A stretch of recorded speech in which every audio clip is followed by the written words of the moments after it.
नमस्कार, मैं हूं अभिजीत। आप हैं न्यूज़ 4 पर।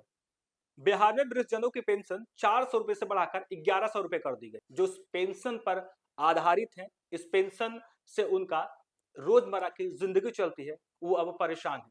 कहा यह जा रहा है कि सिस्टम के नाकामी के कारण बिहार के 1 लाख जो बुजुर्ग हैं, वो लगातार सरकारी दफ्तर और बैंक के चक्कर लगा रहे हैं। कहा यह जा रहा है किसी का आधार कार्ड में नाम गलत है तो किसी के बैंक पासबुक में स्पेलिंग गलत है और इसके कारण लगातार वो परेशान है, सरकारी दफ्तर और बैंक के चक्कर लगा रहे हैं। सरकार के द्वारा 1100 रुपए पेंशन की राशि कर दी गई और ऐसे में जो बुजुर्ग इस पेंशन का लाभ उठाते हैं, उनकी रोजमर्रा की जिंदगी इसी पर निर्भर होती है। वो दवा, राशन, तमाम तरह के जो रोजमर्रा की काम होती है, इसी से करते हैं। और अब जब उनका पेंशन बंद हो चुका है, तब वो परेशान है। सरकार से वो मांग कर रहे हैं कि जो परेशानी उनके साथ है, उसे दूर किया जाए। लगातार सरकारी दफ्तर, एसडीओ कार्यालय और बैंक के चक्कर लगा रहे हैं, क्योंकि उन्हें अब पेंशन की राशि बंद हो गई है। सरकार ने कई दावे किए चुनाव से पहले कि 400 रुपए में जो बुजुर्ग होते हैं, वो अपनी रोजमर्रा की जिंदगी में जो है वो काम नहीं कर सकते हैं। कई तरह के उन्हें आर्थिक परेशानी होती है और उसे सरकार 400 रुपए से बढ़ाकर 1100 रुपए कर देती है। लेकिन इसके बावजूद जब उन्हें पेंशन नहीं मिलता है, तब वो लगातार सरकारी दफ्तर के चक्कर लगा रहे हैं। सरकार से वो गुहार लगा रहे हैं कि उनकी पेंशन चालू कर दी जाए। यानी अब वो परेशान हो चुके हैं।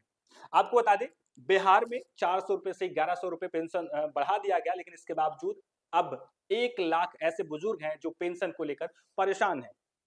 आधार कार्ड और बैंक खाते में नाम की स्पेलिंग में 1 या 2 अक्षर की गड़बड़ी से बिहार में 1 लाख से अधिक वृद्धों का वृद्धजन पेंशन बंद हो गया है।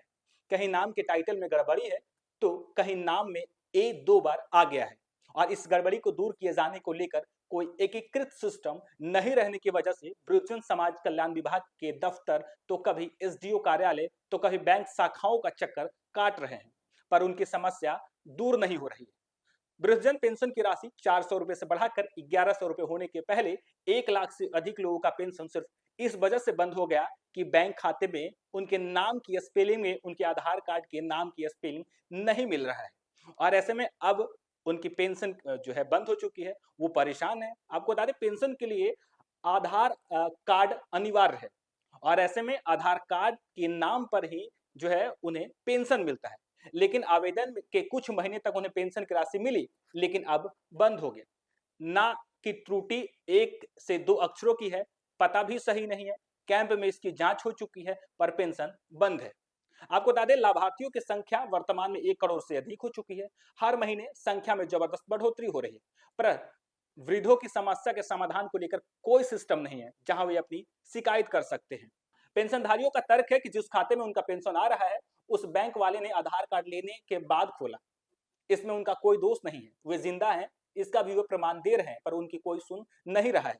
समाज कल्याण मंत्री मदन सहनी ने इस संबंध में कहा कि विभाग की जानकारी में यह मामला आया है, इस मामले की यानी समस्या का समाधान किया जाएगा। लेकिन देखिए, कुछ तरीके से सिस्टम की लापरवाही के कारण अब बिहार के 1 लाख जो बुजुर्ग है, जो इसी पेंशन पर निर्भर है, वो रोजमर्रा की जिंदगी इसी पैसे से जो है वो गुजारते हैं। यानी वो दवा से लेकर राशन तक इसी पैसे से लेते हैं। लेकिन अब जब कुछ महीनों से उनका पेंशन बंद हो चुका है, तब वो परेशान है। सिस्टम की गलती है। कहा यह जा रहा है कि बुजुर्गों के द्वारा तर्क ये दिया जा रहा है, जो पेंशनधारी है उनका तर्क ये दे रहे हैं कि जब बैंक में पहले वो अकाउंट खुलवाए थे, तब उन्होंने आधार कार्ड दिया था, लेकिन बैंक की लापरवाही के कारण, बैंक की गलती के कारण उनका आधार कार्ड और पासबुक में नाम मैच नहीं कर रहा है। कुछ दिनों तो पेंशन मिला, लेकिन अब पेंशन की राशि बंद हो चुका है और ऐसे में वे लगातार सरकारी दफ्तर, एसडीओ कार्यालय, समाज कल्याण विभाग और बैंक के चक्कर काट रहे हैं, लेकिन इसके बावजूद उनका पेंशन अभी भी बंद है। ऐसे में कहा यह जा रहा है कि बिहार में फिलहाल 1 करोड़ से अधिक पेंशनधारी हैं और अब जब कुछ अक्षरों की गलती की वजह से 1 लाख बुजुर्गों का पेंशन रुक गया है, तब वो परेशान है।